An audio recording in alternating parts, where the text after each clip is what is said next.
Because their meager salaries were being eroded by hyperinflation, almost all employees of the city were trying to find ways to supplement their earnings to make a living wage.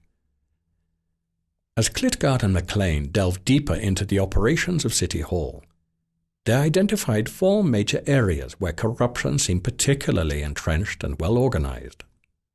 One of them was in the area of public works.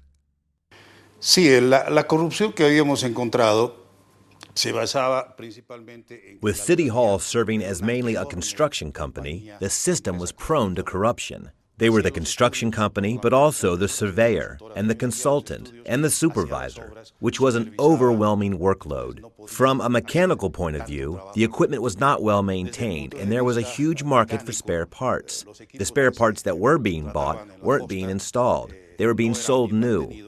It was a good place to get spare parts, and as the country was going through hard times and imports weren't that easy to get, spare parts were very cheap if you knew the right people. There was a lack of coordination on the work front. The institutions responsible for potable water and drainage were in the same place as the roadworks, but they did not coordinate properly.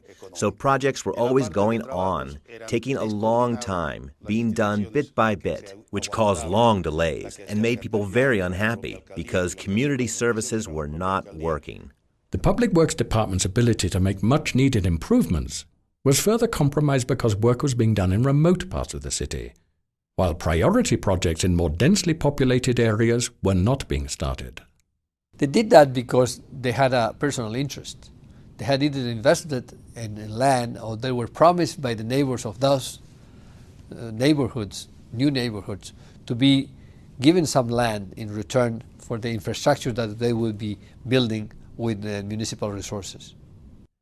The logic and location of the public works projects were affected by corruption and bribes.